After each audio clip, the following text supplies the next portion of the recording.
Gente, o Natal tradicionalmente uma época de alegria e celebração. Pode trazer sentimentos opostos para algumas pessoas. A tristeza, a ansiedade e até mesmo o medo podem tomar conta do período natalino. Para entender melhor essas emoções e como lidar com elas, recebemos em nosso estúdio a psicóloga Késia Cardoso. Muito boa tarde, Késia. É Késia mesmo? Késia, isso Acertei! mesmo. Tudo bem, querida? Muito obrigada. Seja bem-vinda. Obrigada por me receber aqui. Fico Imagina. feliz. Vamos sentar? Vamos sim. Menina, quer dizer que Natal dá BO também? Ixi! Então vamos saber por que algumas pessoas enfrentam sentimentos de tristeza ou até medo durante o período de Natal. Bom, o período do Natal traz muitos sentimentos, né? Reúne a família, traz alguns conflitos familiares. Você precisa encontrar com aquele tio, tia que às vezes teve um histórico no passado um pouco complicado. Isso pode ser, assim, até traumático dependendo. Então a gente precisa cuidar, né? Uhum. E mesmo porque a família acaba se tornando uma coisa obrigatória. Porque eu não quero me encontrar com aquela pessoa de jeito nenhum. Sim. Aí vem um e fala assim, mas o que é isso? É Natal, é confraternização, é família, é tudo mais. Aí te convence, aí você vai. Aí que você já vai com o coração apertado. Aí quando vai chegando perto da pessoa, vem aqui no pescoço, vem aquela angústia, aquela... Como é que fala essa coisa tão comum que todo mundo tem agora? Ansiedade. Ansiedade. Não é? Agora eu te pergunto, quais fatores emocionais ou psicológicos podem contribuir para que o Natal seja um momento difícil para certas pessoas? Bom, os fatores emocionais que são muito comuns é, às vezes, a mágoa, a ansiedade, aquele sentimento de angústia em ter que viver esse momento social. Porque muitas pessoas têm a fobia social. Tem. Isso não é tão divulgado assim, né? Uhum. E a fobia social é uma grande questão. Então, são fatores que podem complicar bastante no quesito emocional na questão do Natal, né? E, às vezes, vamos falar também do Natal que não é em conjunto. Às vezes, a pessoa está longe da família. Também é uma questão, né, Cleide? É verdade. E quando a pessoa... Quando os amigos, né, os familiares podem ajudar, aqueles que não se sentem bem durante as festividades natalinas, principalmente amigo, né? Ah, com certeza podem ajudar, sim. As pessoas que estão longe das pessoas queridas, um amigo, um familiar pode falar, olha, vamos fazer uma videochamada para você participar do nosso momento, né? Interessante. É, sim. Ou quando vê que a pessoa está numa situação complicada, que o tio tá perguntando assim, e aí, não passou no concurso, né?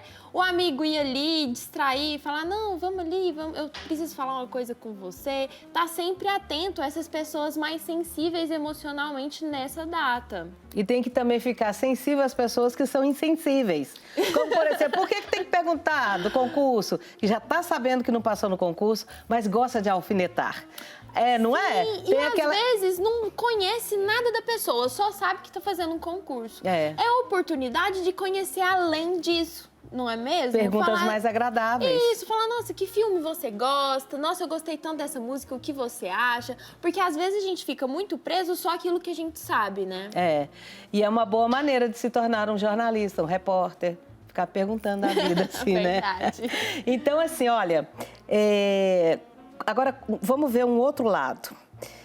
Tem gente que não gosta de Natal, e eu já conheço várias pessoas que não tiveram brinquedos quando eram crianças, que não tiveram uma ceia de Natal quando eram crianças, Sim. que ficou esperando o sonho do Papai Noel, porque alguém colocou na cabeça deles que Papai Noel existia e ficou esperando o Papai Noel, e esse Papai Noel veio para o vizinho e para ele não veio. Aí vem essas frustrações. Muito triste, né? Como é que faz para a pessoa sair desse estado de tristeza? É uma realidade mais comum do que a gente imagina, infelizmente, né? Como que a gente faz? Existe uma coisa dentro da psicologia que se chama ressignificar. Então, às vezes, o Natal pode não ter um significado muito bom, mediante a todo o seu histórico, tudo que você já passou. O que a pessoa pode fazer com isso, Cleide? Sabe o que ela pode fazer? Ressignificar, dar um outro significado àquilo. Poxa, eu passei por isso, isso e isso, mas a partir de hoje eu vou ressignificar o Natal na minha vida.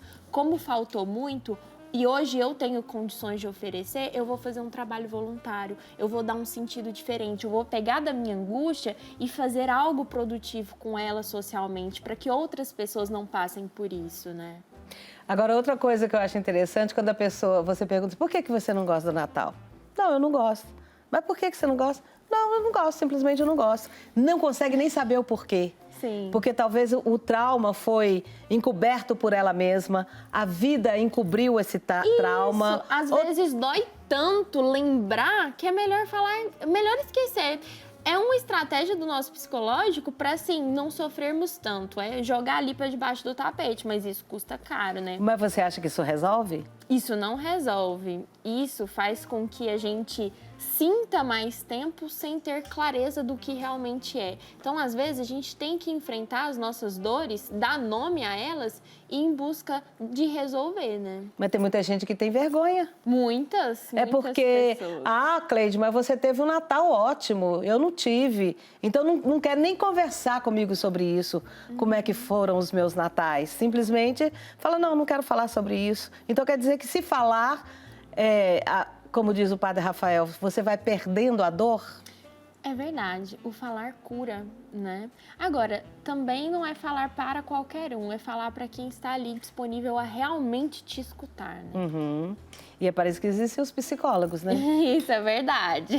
Porque o que a gente tem visto muito, graças a Deus, é um monte de gente já procurando esses profissionais para curar a sua alma, para amenizar as suas dores, e mesmo porque acabou esse negócio, gente, de achar que quem só procura psicólogo é que é doido.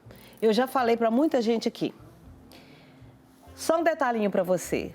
Você não é doido, todo mundo é doido. Porque todo mundo tem uma deficiência, todos os psicólogos que eu entrevisto aqui, eu pergunto, você faz terapia?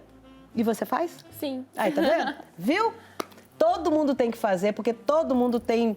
Todo mundo tem suas questões, Tem. Isso é natural do ser humano, né? Sim. E para isso você precisa de uma orientação profissional, não é mesmo? Então tá, vamos seguindo aqui. Há estratégias que podem ser usadas por quem se sente triste ou ansioso para enfrentar essa época de forma mais leve. Quais são essas estratégias? Existem várias estratégias. Uma delas que eu vou trazer como exemplo é utilizar dos meios virtuais para falar com pessoas queridas, aquela rede de apoio. Sabe, porque às vezes o seu apoio não vai ser sua família e tá tudo bem. Às vezes a sua rede de apoio vai ser os seus amigos. Então você se conecta virtualmente com seus amigos, fala com eles, desabafa, ou falar cura, né? Busca ajuda profissional, busque ajuda na sua igreja também, que a igreja vem assim como uma rede de apoio maravilhosa para nós. Eu costumo dizer que trabalhar com pessoas que creem em Deus, que tem uma comunidade, uma igreja ali ajudando essa pessoa é muito mais fácil do que uma pessoa que não tem isso. Então, busque pessoas que estão ali para te escutar, que estão ali para te ajudar, se abra para isso, né? Se abrir para receber ajuda é um ato de coragem. Agora, também tem gente, Kézia, que fala assim... eu não tenho família para passar o Natal, não quero passar Natal com família nenhuma e também não quero passar Natal com os amigos. Porque eu vou te confessar, eu chego lá, eu vejo tanta harmonia que me dá inveja. Como é que lida com isso? Eu fico feliz da pessoa saber reconhecer isso. É raro. Quando a pessoa já tem consciência disso, já aceita e fala, não, eu tenho esse sentimento, já é um passo adiante do que pessoas que vivem isso e nem sabem que isso é inveja, nem têm consciência. Então, se ela tem consciência, ótimo que ela busque ajuda profissional na comunidade dela para lidar com esse sentimento. Né? É complicado isso, né? Você admitir uma coisa, mas eu acho que, pelo tanto que nós já conversamos com outros profissionais que vêm aqui, o caminho é esse mesmo. É perder essas máscaras, essas folhas que a gente vai colocando no nosso corpo. A da inveja, a da tristeza, a da falta de comprometimento, a falta de compreensão e um monte de coisas da vida. vida. E aí, quando você começa a se revelar, essas folhas vão caindo, né? E muitas das vezes as pessoas acham que elas se bastam sozinhas. A gente não se basta só. Não mesmo. Não é à toa que Deus criou a Eva pro Adão. É verdade. Porque viu que ele estava só. Então, se você se sente só, se você se sente mal com essa data que está chegando, se isso te incomoda, busque ajuda. Vá em busca de amigos, familiares. Ah, não quero. Da sua igreja, vai fazer um trabalho voluntário, vai em busca de um psicólogo que possa te ajudar e busque ajuda para você lidar com isso. Isso também é um ato de coragem. É, ato de coragem. Depois da pandemia, você observou que esse tipo de comportamento de pessoas solitárias que não gostam de Natal, porque perderam muitos entes queridos, né? No seu consultório, você teve alguma queixa nesse sentido? A pandemia, ela veio e revirou todo mundo. Não tem ninguém que não sofreu alguma consequência ali da pandemia. A gente precisa trabalhar sim, porque a gente entrou em um outro nível de socializar, né? A gente ficou ali recluso, tudo mais. Existem pessoas que têm dificuldade de se colocar novamente na sociedade, né? Existe também o transtorno do estresse pós-traumático. Muitas pessoas ficaram com isso na pandemia, que ainda tem medo de se contaminar e tudo mais. Então, isso é muito mais comum do que a gente imagina. Explica mais um pouquinho sobre esse transtorno pós-traumático. O transtorno do estresse pós-traumático é quando a gente vive um trauma muito grande e após algum tempo a gente fica com resquícios dele, sabe? Por exemplo, um acidente de carro e você fica com medo de alguns reflexos, alguns vultos, aquilo já acelera seu coração, já vem uma ansiedade, né?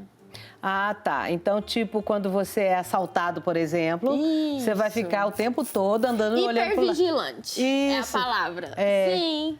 Nossa, isso é muito acontece ruim. na pandemia. Por exemplo, foi um medo muito grande de se contaminar e poder chegar a óbito. Ou de passar essa doença para outra pessoa que iria morrer, algo assim. Então, a pessoa pode ter continuado com esse medo até os dias atuais, né? Você sabe que, agora você falando, eu tô lembrando que teve alguém lá em casa que ficou com esse trauma. Agora que eu tô associando uma coisa com a outra. E às vezes a pessoa tá com esses comportamentos, aí a gente lida de uma maneira tão natural, mas existe um nome para isso. E por que a gente coloca um nome para isso? Porque são fatores incomuns que ocorreram com várias pessoas que a gente já tem cientificamente um tratamento para lidar com isso, né? Então é bom a gente dar nome porque a gente vai em busca de respostas científicas para trabalhar e tratar como uma doença física, porém em um âmbito emocional, né? Deixa eu te contar como é que foi esse trauma lá da minha casa. A minha cunhada e o meu irmão, eles mexiam com marmitas. Não tinha mais que fazer marmita porque ninguém ia comer mais, porque cada um estava na sua casa. Aí ela era costureira, foi fazer máscaras de tecido. Sim, bombou, Só que tem um detalhe, as lojas eram todas fechadas e vendiam na clandestinidade. Então, ele se sentia um traficante de tecido. Aí ele ia comprar o tecido, então ele estava transgredindo. Sim. Essa transgressão traumatizou. E o medo de ser preso, Exatamente. de ser pego. Ele se sentiu, falei, nossa, isso aqui tá parecendo um tráfico, porque você não pode sair de casa, você não pode fazer isso, fazer aquilo. Então ele se sentiu dessa maneira, agora que eu tô percebendo, que ele ficou meio piradão. E o transtorno de estresse pós-traumático, ele é um transtorno da ansiedade. E do medo. E a ansiedade e o medo, sabia que são juntinhos? O medo é aquilo que está acontecendo. Por exemplo, a gente está aqui conversando, chega um leão aqui. O que você vai fazer? Pular, gritar, sair doida aqui, né? Com certeza. Por medo. E o que é ansiedade? É só de você pensar assim, nossa, e se chegar um leão aqui? Ansiedade é o medo daquilo que ainda não aconteceu. E que pode nem acontecer. Isso, só que o seu corpo já começa a dar sinais como se o leão estivesse aqui. Seu coração acelera, você começa a suar, sua pupila aumenta, tudo te preparando para a fuga. Isso é ansiedade. É o medo, porém sem ter acontecido. Tá, entendi. Ou seja, ele te dá um alerta, né? Isso. Você vai ter que fazer alguma coisa. Ou enfrenta o leão... É uma reação com bem... Com soco... Ou você luta ou você foge. É uma reação bem primitiva, né? Então a ansiedade, ela vem do medo mesmo. Elas são bem ligadinhas. E quando a pessoa se sente assim, medrosa mesmo? Eu tenho medo de quase tudo. O medo do que virá, o medo do que eu poderia ter feito diferente. Isso também é tratável em consultório? Com certeza. Esse medo que você está dizendo é a ansiedade, né? E isso é super tratável no consultório. A gente vive numa ansiedade muito grande devido a maneira que o mundo está se desenvolvendo, né? A gente tem informação, ó, por segundos. Uma coisa feliz, de repente no celular, outra coisa triste. Isso tudo abala muito a gente. A gente se prepara para tudo o tempo todo. E às vezes a gente se prepara para coisas que nem vão acontecer. São Na maioria das vezes não, monstros da nossa cabeça, né? É. No consultório tem muito disso. A pessoa já fez todo um cenário catastrófico, de repente chega lá e fala, nossa, deu tudo certo. Podia não ter sofrido tanto, né? E essa ansiedade parece que é uma coisa coletiva, né? É uma coisa bem comum. A gente vê criança ansiosa, É igual adolescente. eu te falei, veio o movimento da globalização, da internet, a facilidade em receber informações. Hoje é assim, ó. E a gente se esquece que a gente não foi sempre assim. Por isso que tudo está aumentando, porque a sociedade está numa velocidade de dados, de informação, de questões muito acelerada, e isso acelera pra gente também, né? Eu lembro que na minha época, gente, o tempo não passava tão rápido como passa agora. Sim. Por que passa tão rápido? Porque a gente tem muita coisa para fazer. A gente faz muita coisa, exige muita coisa e quer fazer tudo ao mesmo tempo. E alguma coisa fica sem fazer direito. E se fizer tudo direito, quem padece é o corpo. Isso. E sabe o que eu percebo bastante na terapia?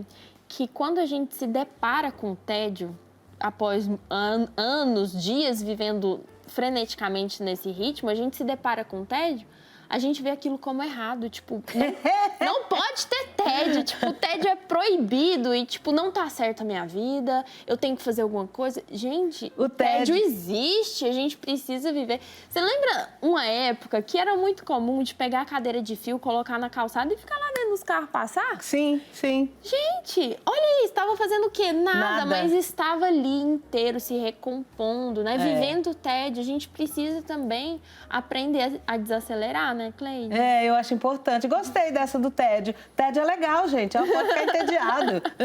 Sim, não se desespere. Faz parte da vida. Logo vão vindo novas demandas, né? Eu não sei se procede essa informação que eu li, que eu vi alguma vez na minha vida, que de repente a pessoa para e fica assim meio que olhando para nada e aí a pessoa fala assim, não, parece que ela está tendo uma crise convulsiva, uma convulsão diferente, parece que ela saiu do ar, parece que ela viajou. Despersonalização. Quer dizer que isso existe mesmo? Ninguém está ficando doido, não? Existe. Isso é um descanso? Não, isso na verdade é um sinal de ansiedade também. Que sua ansiedade está num nível tão acelerado que você despersonaliza. Você parece que está vivendo aqui, mas está tipo num sonho, seria isso? É um torpor. Isso na verdade não é um descanso, isso é assim, o seu psicológico já chegou num cansaço tão extremo que ele dá um apagão, sabe?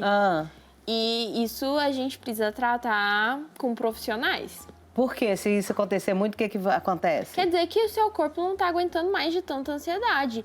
E aí, você está sobrecarregando seu corpo, né? Com o hormônio do cortisol, que é o hormônio do estresse. E se não cuidar, seu corpo está dando sinais. Se você não cuidar, pode desenvolver o que a gente chama de sintomatizar, que são problemas físicos. Então, pode desenvolver AVC, pode desenvolver uma série de doenças, pressão alta e tudo mais. Porque quando o nosso psicológico dá sinais e a gente não obedece, aí vem uma dor de cabeça, entendeu? Isso a gente chama de sintomatizar. Muitas doenças são, a gente chama de somáticas, né? Porque vem do psicológico que não foi escutado. Legal, bom saber disso. Quero agradecer muito por você ter vindo. Peço que você volte. Muito obrigada, com certeza. Amei esse papo aqui com vocês. Foi bom, né? Foi ótimo. Que bom.